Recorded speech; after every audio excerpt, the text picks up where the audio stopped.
আজ দশমী। আর দশমীর দিনেও আমরা রয়েছি আজ বৈদিক ভিলেজে। আর দশমী মানেই তো একটা মন খারাপ, বিদায় বেদনা। কিন্তু এখনো পর্যন্ত তো আমরা মাকে বা দেবী দুর্গাকে দেখতে পাচ্ছি। তাই সেই আনন্দটা ততক্ষণ একটু উপভোগ করে নিই।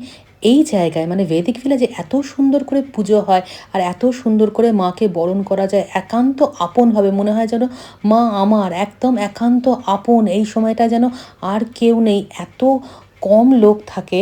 মানে জেনারেলি যেটা হয় আর কি বারোয়ারি পুজোতে বা পাড়ার পুজোতে বা আমার যে কমপ্লেক্সে থাকি সেখানে পুজোতে এতটাই ভিড় হয় যে খুব তাড়া লেগে যায়, ভালো করে মাকে বরণ করা যায় না। কিন্তু এখানে আসার পর থেকে আমি দেখি যে এত ভালো লাগে যতক্ষণ সময় ধরে মাকে বরণ করা যায়, দেবীকে বরণ করা যায়।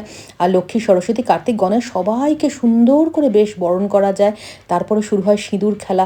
আমরা কিন্তু চিনি না একে অপরকে, কেউ কাউকে চিনি না, কিন্তু এত সুন্দর করে আমরা সিঁদুর খেলি যখন, তখন মনেই হয় না যে আমরা কেউ কাউকে চিনি না। তারপরে ধুনুচি নাচ তো আছেই। ধুনুচি নাচ তো আমরা গতকালও করেছিলাম, নবমীর সন্ধ্যায় আপনারা দেখেছেন।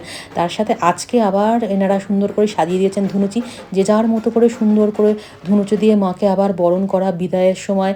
এই কষ্টটা যাতে না হয় তার জন্য এই সিঁদুর খেলার একটা আচার মেয়েদের মধ্যে প্রচলিত রয়েছে। আর এই সিঁদুর খেলার মধ্যে দিয়ে আমরা একে অপরকে আবার আপন করে নিয়ে, এই বান্ধবীর সাথে আমার আবার দেখা হয়ে গেল। আমরা আবার সিঁদুর খেলে নিলাম। খুব আনন্দ হলো। চলে এলাম আবার আমাদের রুমে। এই রুমে এসে পাপাই আমার অনেক ছবি তুলে দিল। ওর পাপা বলে গেছে চেম্বারে যাওয়ার সময় যে মার অনেক ছবি তুলে দিবি। তারপরে আমরা চলে গেলাম একটু মুভি দেখতে। এইভাবে দশমীর দিনটা কেটে গেল খুব আনন্দে। আপনারা সবাই ভালো থাকবেন।